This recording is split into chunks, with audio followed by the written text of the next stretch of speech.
Hi, everyone. Welcome to the Daily AI Show. Today is Thursday, September 11th. And today, the topic we're going to talk about is AI agents will change forever how we shop. I'm joined by Junmi, Anne, and Beth. I, just want to thank Anne for being with us today. I know she has a really special event for those interested in AI, and we'll mention that later on in the show. But I really want to get into our topic today about AI agents changing the way we shop. And I think where I want to start is maybe a little bit theoretical, kind of, I don't want to say blue sky, but you know how essentially the infrastructure of the web has been built for humans, right? We go to a site, interact, make a purchase, we do a search, we interact, we get to a site, make a purchase, people send us links. Social is still built for humans. You see something on social, you click, you go to the site, you make a purchase, and those kind of things. But what we're seeing is the ability of us to enable our agents to go out and make a purchase on our behalf. And essentially, that is not how the web infrastructure has been set up, right? All the advertising bypassed, all the gated content bypassed, how the web even is set up in terms of the user interface bypassed. So it's very interesting from a shopping perspective and an e-commerce perspective what that looks like. And another little point that I want to mention is that some of these major companies, I feel they're still treating it as if we're going to their site, but then we're going to use their agent. And it's a very interesting play because if I'm going to use my agent to bypass all the steps going to the site, why would I use your agent? Where it's inevitable they'll put some sort of caveats in there. You'll have advertising agents be like, oh, you're searching for, this particular bread. Did you know we have a sale on this type of bread, right? And you'll get some of that versus my agent. I don't get any of that. And I don't know which is better. So I'll just open the floor to that and, you whoever wants to take the first shot at that.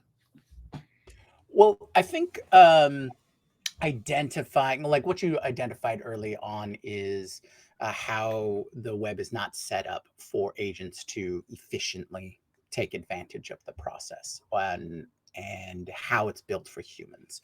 There was a couple of concepts that have been floating around for a while, and I've seen it creep up more and more, is people building out projects that specifically speak to agentic functions and agents in particular, so that there would be a human experience and an agent experience, right?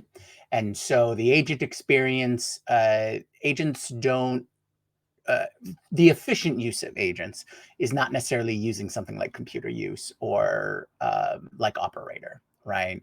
Operator is great to use how the system is set up currently. It's a great gap technology, but it is not the best way for agents to go and find information, make certain functions or certain tasks to be completed, and then come back with results. There's far more efficient ways of doing that, and now a lot of that has to do with connectors and using MCP servers and things like that.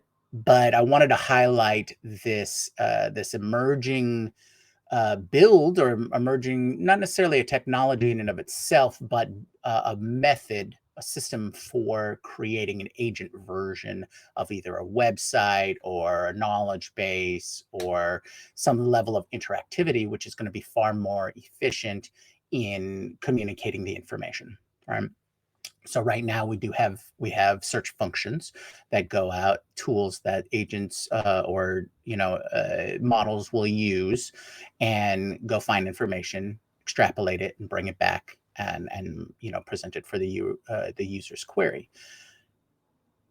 If we can consistently identify all of those functions, then when an agent hits a site, they'll be routed to the agent version.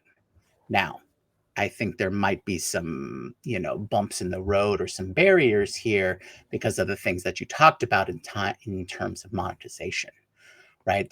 We have to have a big shift from just displaying ads along with the content or having paywalls, because that doesn't work necessarily for agents. They're just going to go either past a simple paywall or just ignore the ads and things like that. So we also have to address the new methodologies for monetization, and what's that going to look like. It could look like something that Cloudflare is trying to promote now. It might have to be something completely different, and might have to be at the more root level of identifying and monitoring actual data, stamp marking it, things like that, so that when it's grabbed, who grabbed it, and how that's going to monetize for you in the future. So are we going to see like a prove you're an agent kind of CAPTCHA? Because then like in the presence of that, timing could be a total thing, right? Like have here's a 7-digit number multiplied by a 7-digit number. Ooh, you took more than a second. You are definitely a human, right? Like I mean, we have things that I think obviously show that you're an agent, that you're an AI, that you're something that can quantify really easily. Right. Having a system. I don't imagine it'll actually be the same interface like the CAPTCHA, but totally having that way of if this then this kind of path. Right. I have a feeling it'll all be all back end kinds of things, where some have said using like LLM.txt or the robots.txt file. That's a weak protocol to build it off of. But the concept of go here if you are an agent, and go here if you are a human. Yeah. And it could all be in one language. Oh, right? Yeah. Absolutely. It could be in the most efficient language possible, which I'm guessing is not English. Yeah. And I'm curious what you're thinking about this. And you are muted.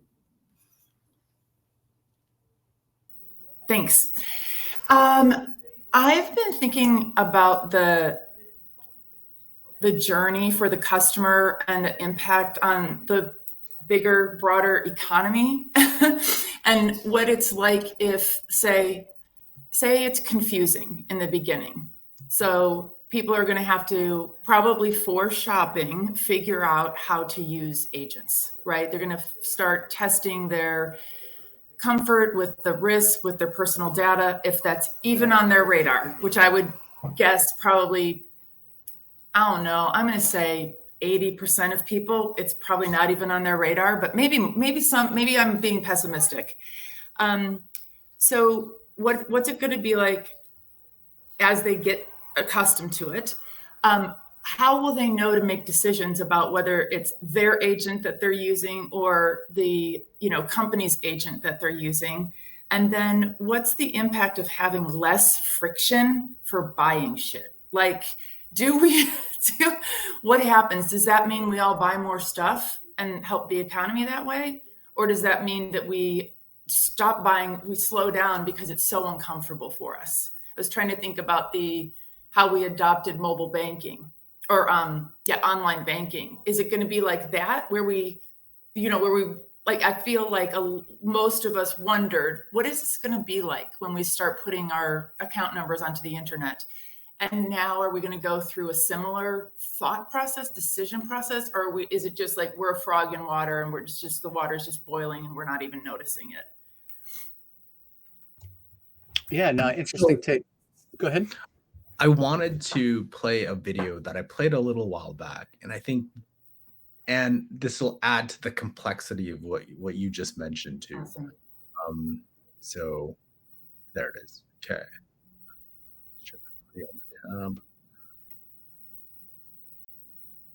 So this is the Visa CEO in May talking about AI-enabled Visa credentials and for your agents. Important to listen, and then we could have. I'll just go into more and what Anne was just talking about. So first of all, we're all going to have agents, and they're going to be able to go out and scour the world's inventory and find what it is that we're looking for, either for ourselves, maybe it's tickets to a hard-to-get concert, or as a gift, you know, a hyper-relevant gift for my wife for Mother's Day. And what we've announced is a set of tools that give agents the capabilities to go make payments on your behalf. Think of that as AI-enabled Visa credentials. And also the rules and the capabilities that will provide trust. Trust that consumers will have in their agents, trust that merchants are going to have that they're going to get paid, and trust that financial institutions will have that you've actually empowered your agent to make those purchases on your behalf. So we announced AI-enabled Visa cards. That's going to allow you to give your agency, giving them your Visa credentials to go buy something on your behalf. But we also announced important capabilities, things that enable you to set parameters and tell your agent how long do you want them to go look for something, maybe those concert tickets we were talking about. How much are you willing for your agent to spend? Even to designate specific merchants that you want your agent to go look at and not go look at other merchants. So it's the products, it's the capabilities that are going to give you and everyone else trust that your agent is going to go buy exactly what you're looking for on your behalf. Okay, so a couple key things there to expand on. One is the term of agency, right? Are you going to allow your agent to just make the purchase on your behalf? Is there gonna be touch points along the way where I looked at, are these the brands you want me to look at? Yes or no? Or I'm gonna plan to spend $250. Is that within your range? Or do you want me to make multiple purchases or just one purchase? Or do you want me to, I don't know, like find the best deal or find the most expensive deal or find the one with the specific thing that it's connected to, something like that. And then what's really interesting is if you just say, hey, I only want you to look at these 3 brands, there's the whole type of marketing and sales in that is suddenly compressed to just those 3 brands because your agent isn't going to go out and go, like all the things that people do in terms of Google AdWords, all the advertising and whatnot, that goes out because, you have to kind of do it before they actually think of making the purchase, because you better be top of mind, because if you're not, then the instruction to the agent is going to be local, very, very specific. So that's just even more complex to what Anne was talking about. I could see this becoming like a buying club, Anne, like Instacart. Like it is worth it for me to have someone else go to Costco and walk the warehouse. And I'm willing for tomatoes that don't smell as good or taste as good as if I went to the store. Like that's not worth the warehouse walk for me in that kind of convenience. But I can imagine, Carl, a next move for Costco is sort of the pre-sell before you make kind of thing. How many of you are interested in the new iPhone, right? Like how many of you want to want a new iPhone that I believe may break if you put it in your pocket and sit down, but okay. But like that kind of thing where you can see that there's going to be a large amount of demand, but you want to make sure. And so your agent is authorized to pre-purchase in that kind of way. And then you're given an opportunity to say yes or no, or that kind of thing. Yeah. What do you think, Anne? Well, I'm really intrigued that he had the guts to use concert tickets as an example, given that from my point of view, that's one of the most complicated e-commerce endeavors you can imagine, right? Like, what would having this convenience and like potentially the like speed and the single focus, what's that going to do for Taylor Swift and Beyonce, right? Like, are their ticket sales just going to all happen? I could imagine it being a mess, and I could also imagine it being wonderful to not have to allocate so much of your life and your emotional energy to trying to buy concert tickets. So I could see how that would be very appealing. And I can also see how when I'm buying concert tickets, I'm very happy to be upsold. Like, I go in there and I'm like going to buy the cheapest seats, right? And then I see the other ones, and then I see the other ones, and I always spend about twice as much as I plan on. Then we have great seats and we have wonderful experience. Like, and I'm like, well spent. But if I tell my agent for real, you can't spend more than $250. Now I'm going to get the crappy tickets that I said that I wanted, which are not the tickets that I actually wanted. So it gets complicated, and I'm impressed that he chose concert tickets as a use case, because it's just a really complicated thing. It's not like going and buying shoes. Yeah. So here's the one piece that I wanted to just quickly mention is, the one is, imagine, let's say, a really popular concert. So we'll give Taylor Swift one. If you had an agent, that is much faster than any just person typing, right? So you will get tickets. Yeah, you'll get essentially you'll get the tickets that you wanted, not the tickets that you were upsold, but you will get the tickets that you wanted much faster. Thing is, what happens if everyone has an agent? I wonder how. That's what I was saying. Yeah, the speed of everyone getting the tickets on that. So sorry, Jimmy. Like, that's the first thing you do. No, it's a good point, because there is, more than a couple of different events that I'm interested in, but I can never get tickets to, mainly because everyone is right there on the computer, ready to click the button as soon as the green light goes up. So while I think the transitional period between some people having agents and not some people having agents will be a great, win for those who have the agents, I think everyone will have it, and then it'll just go back to what it's going through. But I wanted to highlight a part of what you were talking about, Anne, is the shopping experience, right? For me, I am a very direct shopper. I do my research. I know exactly what I want, and then I go buy it.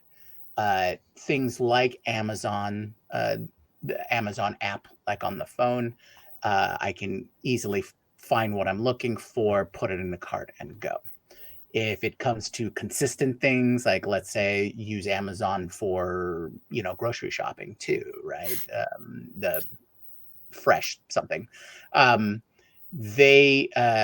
you can set certain of those things up with automations to purchase every few months, or every week, or whatever your schedule is. And we can see that with other purchasing things like Costco, Instacart, and those kinds of features. Now, this doesn't count for the non-data days, the non-consistent purchases.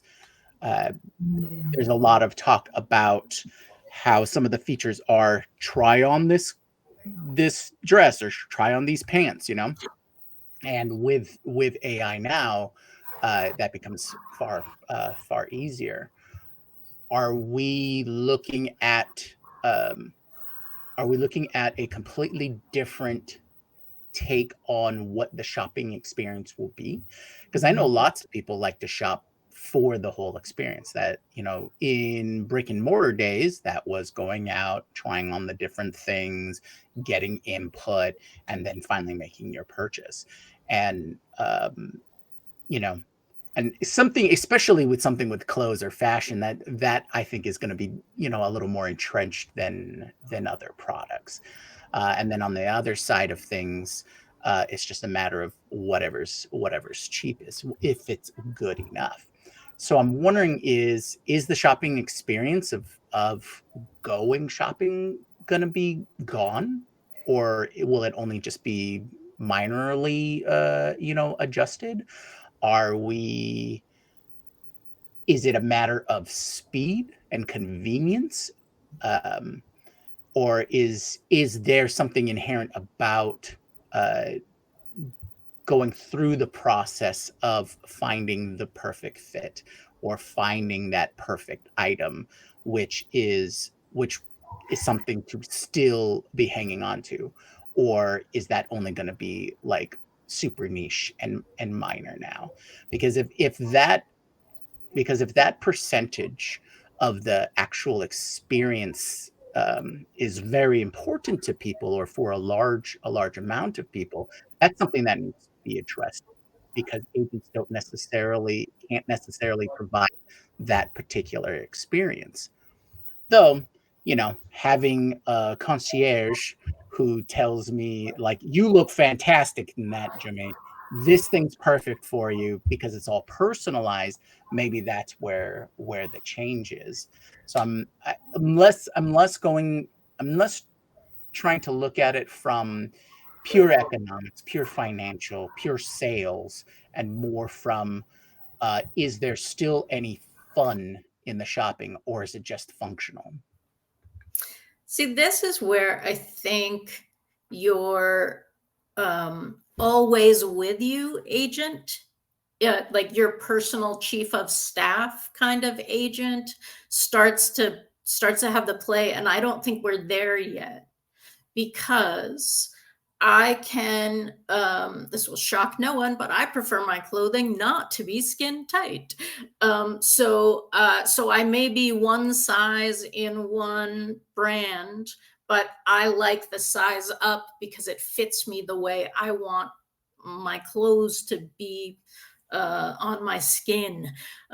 So those kinds of things. And I can imagine that an always on kind of agent would be the one to say, yeah, no, remember, you got that right, you tried that brand before and you wanted blah blah blah. Like, that's the kind of agent that I think starts to be useful for me, right? And in the Instacart thing, right? Like, no, you said substitute with the best available, and that was not a good idea, so make a specific substitution or refund.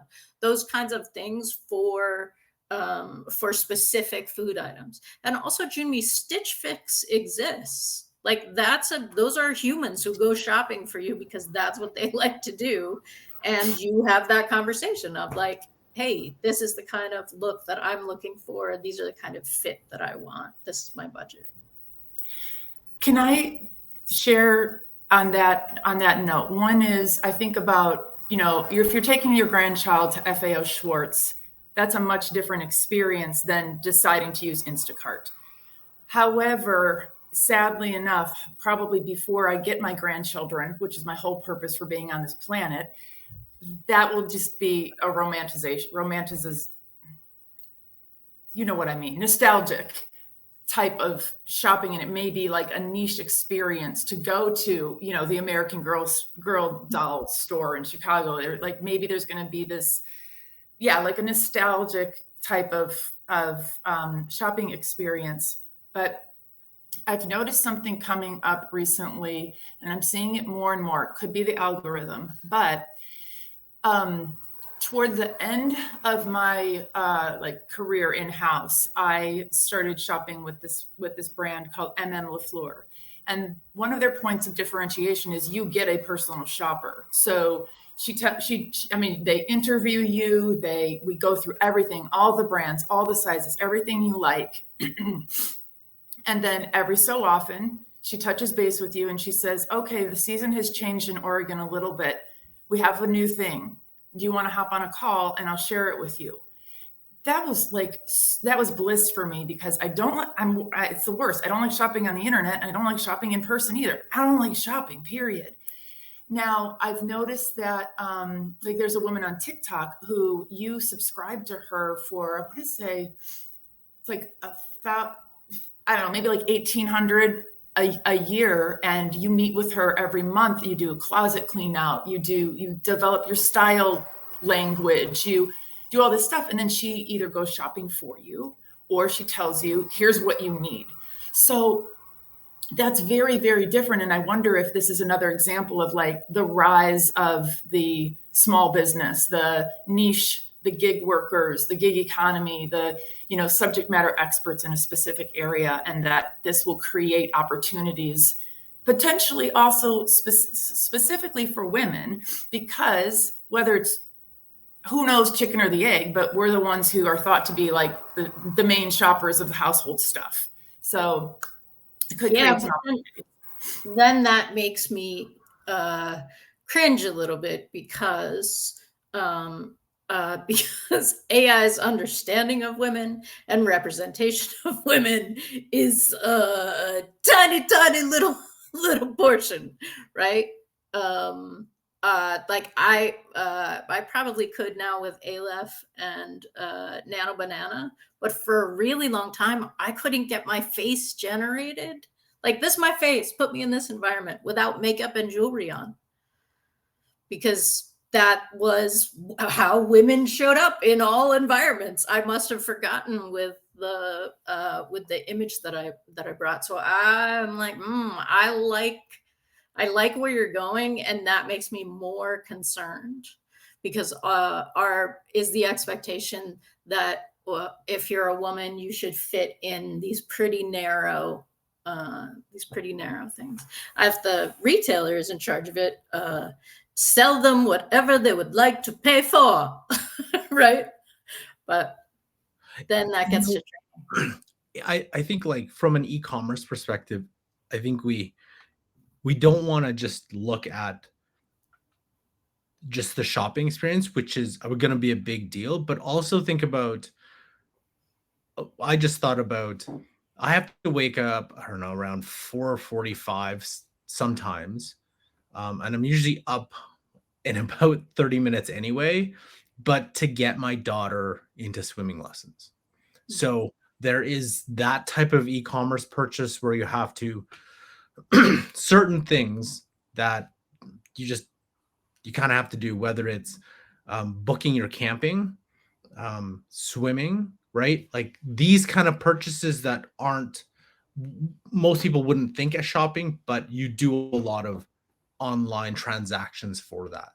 And I think from an agent perspective, now it hasn't really worked 100% because it's not 100% reliable.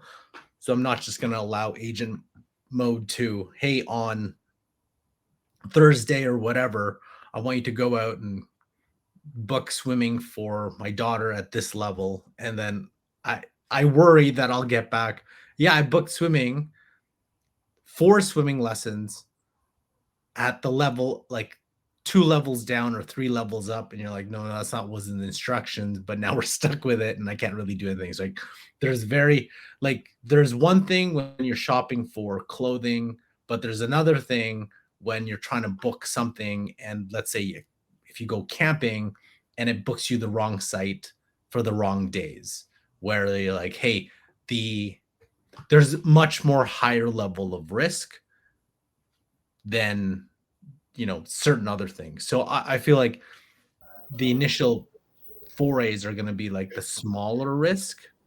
And then, as you get more reliable, it's like, oh, okay, this can actually do it really well. Now I'm going to go into the camping, the swimming, the things that have more impact. And then, yeah, like the concert tickets, that's interesting because it'll get you tickets, but will it get you the right tickets? And most likely, like, there's more if you put more limits and constraints on it, it's probably the better. But if there's way more options, I'm thinking you increase the likelihood of getting something wrong.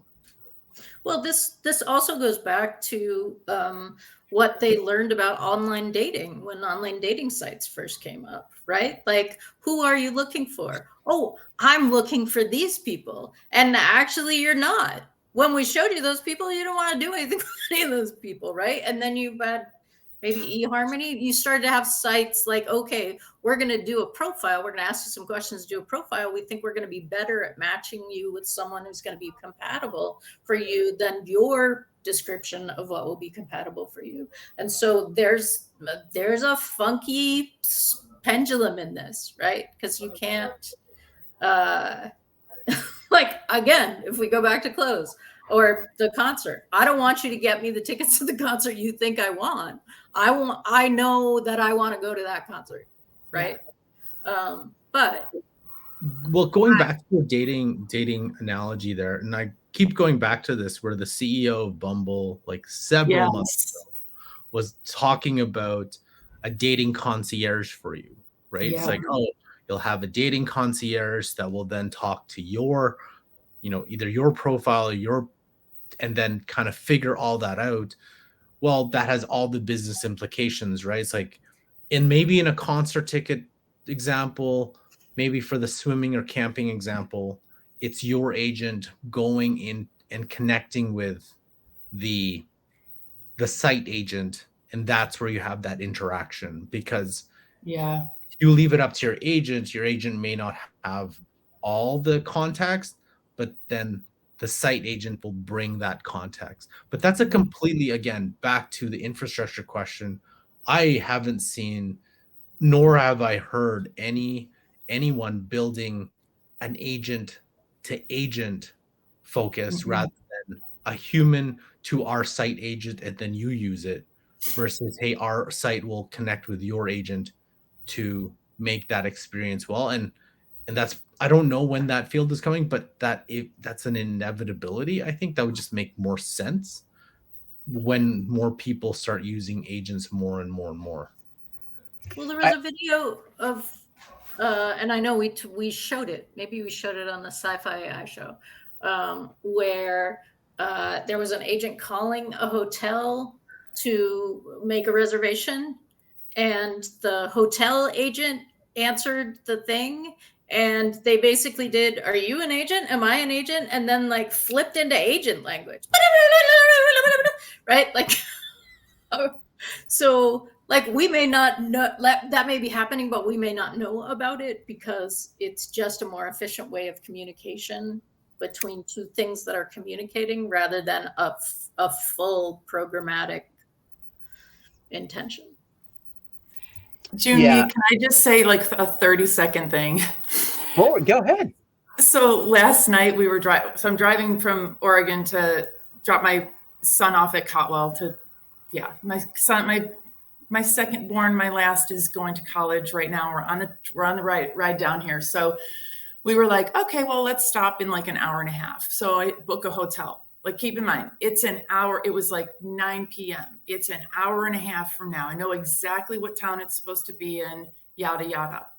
Supposed to book the hotel for this night, so we have somewhere to sleep. I booked it for tomorrow. So could an agent be that bad compared to leaving it to me? So I come in here and I have to like sweet talk the person and letting me stay in the wrong night, blah, blah, blah, blah, blah. Like, I'm going to guess an agent can go on Expedia and get me the ticket to the hotel for the right night. So for some of these things, I'm going to say, have at it.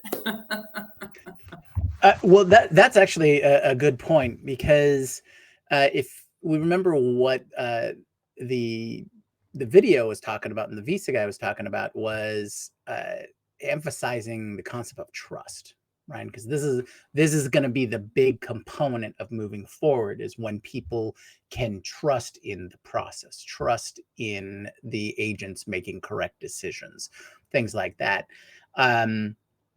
And while on the surface that does look like, I mean, that's important, right? You want to be able to trust in the processes and systems that you're using, but it for the longer term, a trustless system is probably where we want to move forward to. Not needing trust is probably the better long-term solution, because having a trustless system means you know every step of the way what's happening, and this might be the transitional period, or the transitional gap. We talk about often how when new technologies introduced, there's a gap between the understanding, or societal choices and decisions, and the technological capabilities, and so there's that adjustment gap.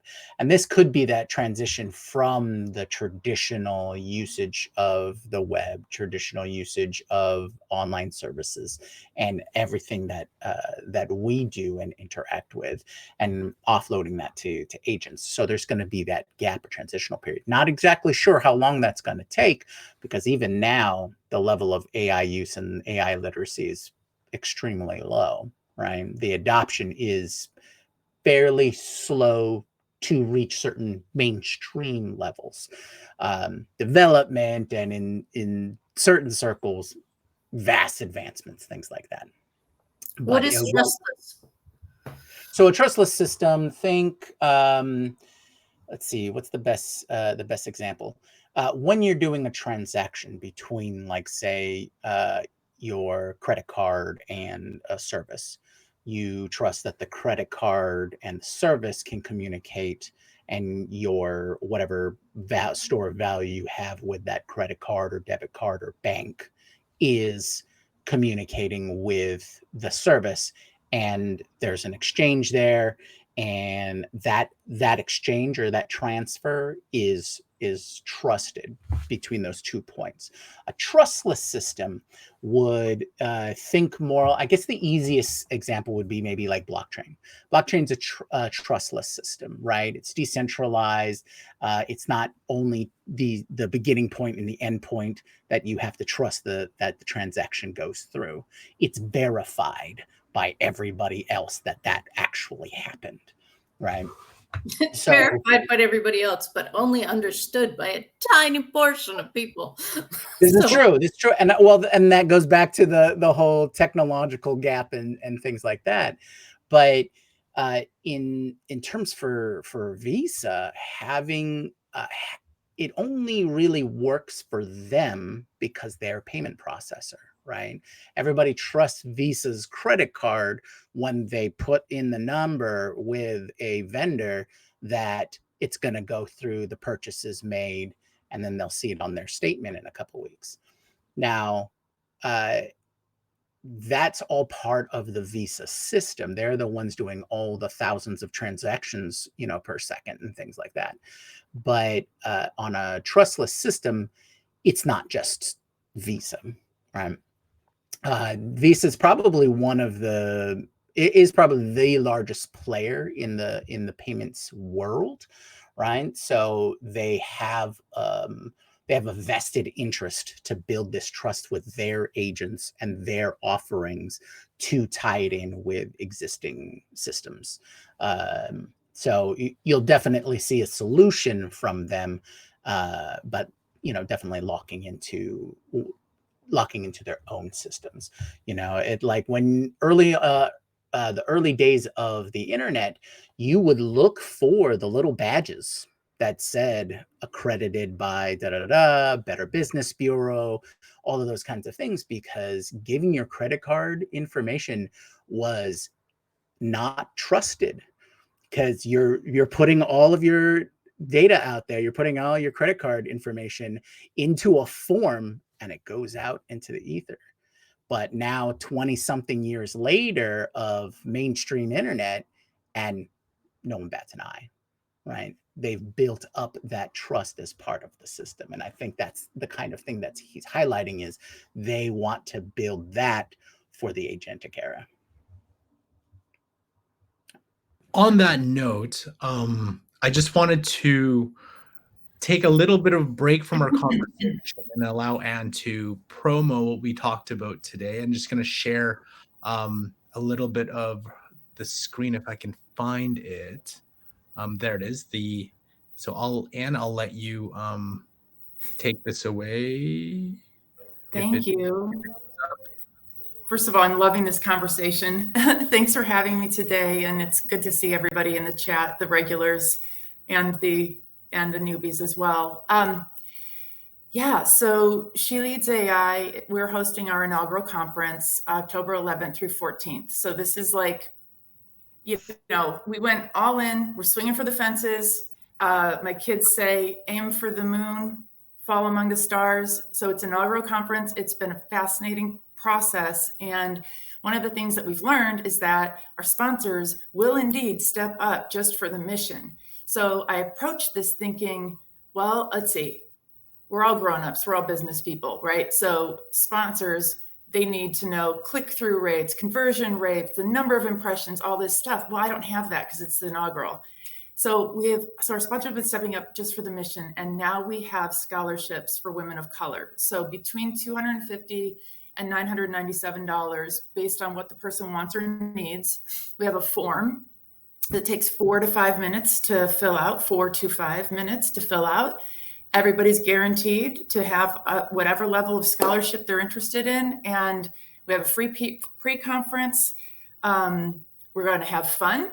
It's going to be chill. We're also going to really stretch our brains. We're going to get training on advocacy. So most of us weren't born knowing how to talk to legislators about AI policy. So we're going to get training on that.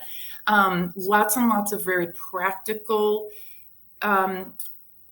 sessions. We're going to do a tabletop ethics exercise that will hurt our brains so much. These ethical decisions that we have to make, now that we've never faced before. So we're hopeful that folks will take advantage of the scholarship opportunity, and please share with your friends, because getting the word out is it's not as easy because of the algorithm. So we need help getting this information into different communities. So please do share this.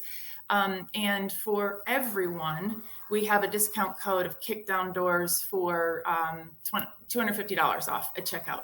And we have the cheap hotel block. So it's all coming together. We just didn't know that it was all going to come together. Here we are. We're like 5 weeks out, and it's all coming together. So thanks for those in the chat who can share this with their friends, or if you do identify as a woman of color, please do apply. We'd be delighted to have you. Thanks, you guys. Thank you so much. Part of this conversation, I wanted to bring it back a little bit to, there was a client of ours, and it was a very interesting request, because she was an administrator, and she said, something that grinds, it annoys me to no end is I have to go out and for major board meetings and significant meetings in the company, we have to go out and get catering. And in terms of catering, our team always gets inundated with, hey, can we get Thai? Can we get Indian? Can we get whatever? And we're always scrambling. And I thought, and this conversation just made me think about, well, imagine if your agent said, hey, you know what? I need this from the meal, this time. Then that person no longer has to, because that's a lot of work. Like if you think about, she was explaining, I have to call this, can they serve this many people? These are the allergies, these are whatever it is, right? And it's like, yes, no, and then you have to keep going. It's like, can your agent go out and do that and come back with you? Here's the options. These are what this can do, this can do.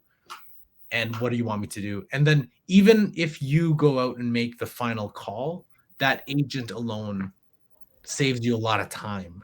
And if it can make the call, right?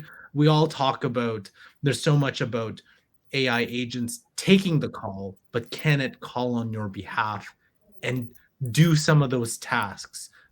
Hey, does it do this? Sometimes we don't think about that kind of stuff enough, but there's a lot of those kind of activities happening. Yeah. Being able to blame the agent would be sweet in that scenario. You're like, the agent said it's Thai food this week, you guys. Sorry. Talk to the agent. Or Let's do that. it got sandwiches instead of Thai food. Like, how come it keeps giving us sandwiches? It's Cold like, sandwiches for everybody forever. it's not my fault. This is agents. So it's like, you just keep giving the sandwiches. So that's all we got. What about the data that people will be giving away at even a faster rate than we are right now? Mm-hmm. Well, that is a very good question, and kind of leads me to there needs to be a much larger conversation on data rights, things like that, and determining its actual commodification. Right? We have been saying that data has the new gold, the new oil, all of that kind of thing. But we have not identified the inherent or root owner of that data, right? So that I think is going to be a much larger conversation. It does not. I'm going to use that word again. It does not behoove the incumbent large tech companies to want to see that there is a inherent data right from those who create it, and those who create it are us, are the people. Every click we make, every decision we do online, every website we go to, all of that is us. We do that, right?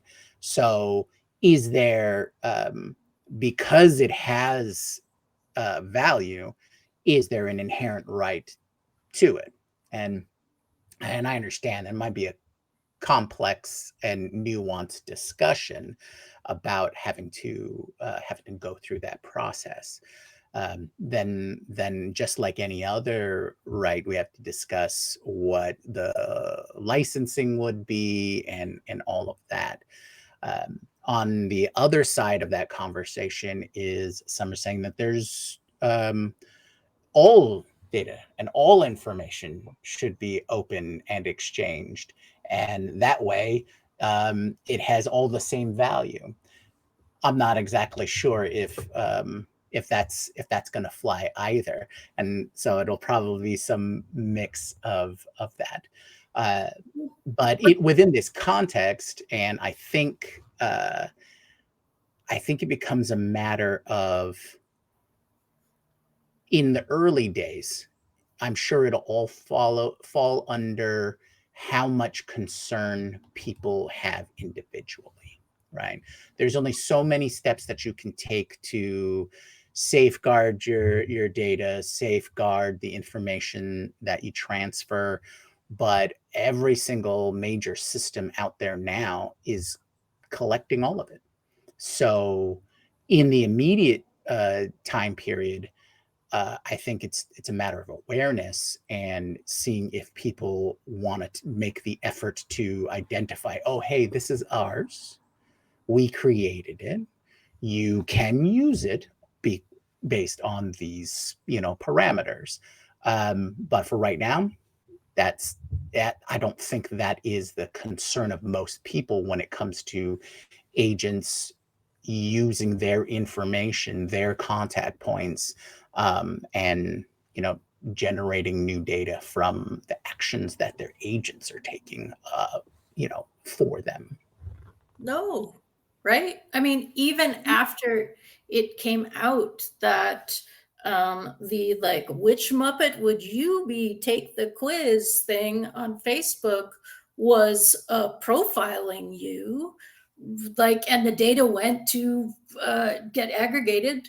And then you got shown things that might change your behavior because you chose this Muppet and that was your that 70s show, right? Like those were all pieces of data collection. And even after people knew, they're like, I want to know what Muppet I'm going to be, right? And people just didn't have a sense of how influenceable we are. Like, I feel like we're really far away from subliminal advertising is bad. And like, you don't have to be subliminal anymore.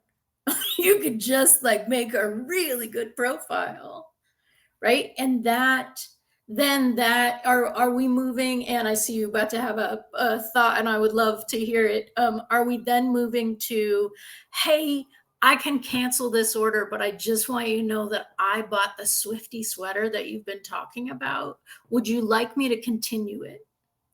Right? Like, I have the order. I've made the order. And for a Swifty, probably the answer is yes, but where, like, then where is that slippery slope? Because this for me is Amazon. Amazon has been doing this for a while. It just doesn't already buy it for you. But it does say, I think you're out of crackers, Beth. Don't you want more? Mm-hmm. Right? Like, no, if I want more, I will buy more, buddy. It's like you're profiling me incorrectly. And what was that thought? Ooh, and we can't hear you. Why? No. No. Uh-oh. The system does wild things. There you are. No? Somebody was laughing. No. Okay. Oh, Carl, and now Carl's muted, but Carl, you're you're muted on the Oh, system. okay. I'm really muted. Okay. I think, hey, Anne, I think you need to drop the stream and come back, because that's the only way to fix that. That's pulling a Carl, actually. Yeah, that is totally pulling a Carl. So right. No, I think when we talk about data, the thing that also it opens the door is, OpenAI's announcement yesterday for developers in terms of the actual developer mode and enabling unverified MCPs into ChatGPT. Because, for the longest time, you couldn't actually put in, like, for example, Zapier's MCP, which opens everything up, but now you do. But that also, there's so many, if you look at prompt injections and unverified MCP servers, like when you talk about the shopping experience, that has to, or the e-commerce experience, that has to come into it, because it isn't maybe just agents, but it could be your large language model being like, you know what, I need Claude or ChatGPT to go into Amazon or the swimming site, camping site, collect all that data for me, not necessarily to take action, but more so still agentic, give me all that information so I'll take action. So there's that pathway that you could also take, right? So it's like, hey, I'm doing multiple things. I just want my agent to go out and extract that information for me so I can make the decision, right? And then that's agent as well. It just won't take the final piece. And I thought, like, from a security side, that's the same thing too, right? Whether it's a prompt injection in an MCP, or will your agent, I'm sure there's something where it comes back with your agent, I don't know, coming back with something from different sites that is not, it's a threat to your site or whatnot. Sorry, Anne, are you? That's okay. Can you hear me? Yes. Yeah. What happened? It switched over to a microphone that is 700 miles away at my house. So whatever. I was gonna bring up the example of period trackers. So when period trackers hit the scene, it was like, thank goodness, now we didn't have to write it down anymore. Now we weren't worried about what was going on with our cycle, and it was seen to be this, like, wonderful thing. Of course, it's hard to imagine many more intimate grouping of personal data.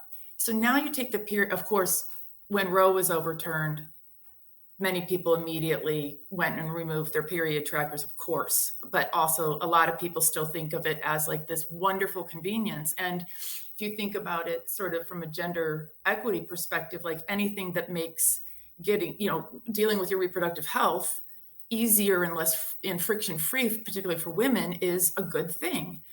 However, now you connect your period tracker to your shopping agent. And so cool beans, you're going to get your tampons and blah, blah, blah, blah, like every 28 days, right? You don't even have to think about it anymore. You're going to get the best deal on them. And we all think it's bullshit that we have to pay all this money for feminine hygiene products. So you're like, yeah, that's awesome. But think about how easy it would be for all of that data that's now been reinforced in all these different data points to say to the government, for example, it's not unrealistic anymore, unfortunately, that the government would know when we stopped having our period. Then the government would know how many months. The government would know if all of a sudden we started having our period again in 3 months instead of 9-10 months. So this acceleration of giving away our data is something that I don't think 12-year-old girls and their moms are going to be thinking about that. They're thinking of, boy, it would be really good to know when the period's coming. Like, I don't know. It's a brave new world, and we have to do consumer education somehow. But that also, in addition to that, I mean, we can talk about any type of health issue, right? Any type of personal whatever, right? So like, here's another thing too, is like, in terms of predisposition, because there's a lot of AI tools or research being done in how to prevent whatever health, based on your history, based on all the data that you're collecting, Apple Watch, medical reports, and so on. And then the impact of that, where, hey, this person is predisposed for this, right? And you can probably go down the insurance route. This person be insured, this person's not. High risk, whatever. But then does your health, so when you talk about period tracker, but that could mean colon health, brain health, yes, brain health, anything of thing. How do you want that out there? So there's the balance, because it's always going to be convenience versus your data, right? And now with an agent, let's say, hey, buying for you all the different things that you need, right? So it's like, if someone, say, I think my dad has gout. Okay, well, these are the things that you need to buy. So he has to get that medicine every whatever month. Or somebody else has, a different type of whatever it is. So where does that lie? Because maybe it's not even your data, it's what you're buying. So it's like, oh, this type of medicine is for this type of thing. So obviously that person or someone in that household has this, right? And I'm sure Amazon already tracks all this. They all have that data. But now from an agent to agent perspective, what does that mean even more so if you're going to enable that level of autonomy for your agent and for your AI? Well, this has been happening.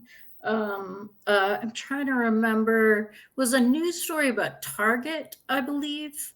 And Target, it was aggregating the data together. So Target started to give maybe coupons for pregnancy tests or something like that, because the buying habits of this person started to look like this person.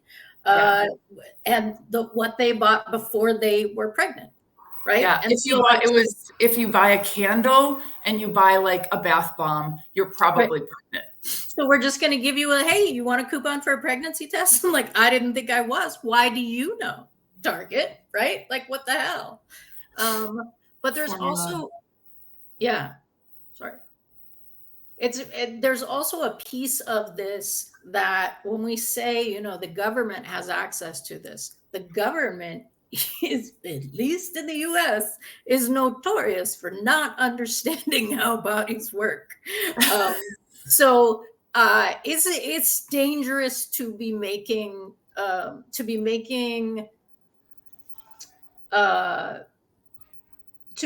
conclusions based on behavior that doesn't mean what pop culture thinks it means, right? So for anyone listening who doesn't know that there are other reasons a woman might not have her period for 3 months, other than that she was pregnant and got an abortion, let this be your wake-up call, right? Like there are tons of reasons for that. So that kind of stuff. Yeah. So we can, there's so many angles that we can go with this. And we can be here for hours. And I know some of our people in our stream would love for us to be here for hours. But just to wrap up today's show, I just want to give one final, I guess, last final thoughts on what we're talking about today. Or are we? Maybe, Anne, you have one final thing because you're one of our special guests today. Let's see. Yeah, I think more than ever, we need to start, it needs to be like a common household conversation about what's happening with our personal data. Kind of like we teach kids how to get out of the house in an emergency, or like stop, drop, and roll, or whatever. Like, this is so important, and it's not part of the zeitgeist. It's not what people talk about. I didn't even think about the privacy of my data until I got into AI stuff, and I was like, that could be a problem. So somehow getting these conversations around the kitchen table and making it and normalizing being kind of a prude about where your data is going, maybe. Like, it's okay to not want to put your data every single place in the world, and there's nothing wrong with that, right? So that's what I got. All right. Thanks a lot, Anne. Thanks, Junmi and Beth, and thanks for everyone in joining us live today. Remember, if you want to take this conversation even further, please join the Daily AI Show Community Hub. And if you want to keep getting the latest news, trends, and amazing discussions, obviously like and subscribe on YouTube on your favorite podcast, and give us a follow on your favorite podcast platform. Tomorrow we have our regular recaps, reframes, and rabbit holes. Is that correct? Tomorrow. Keep joining us, and also please subscribe to the newsletter where we talk about even more things related to AI. All right, that's it for today's show. Thank you, everyone, and Junmi, take us away. Aloha.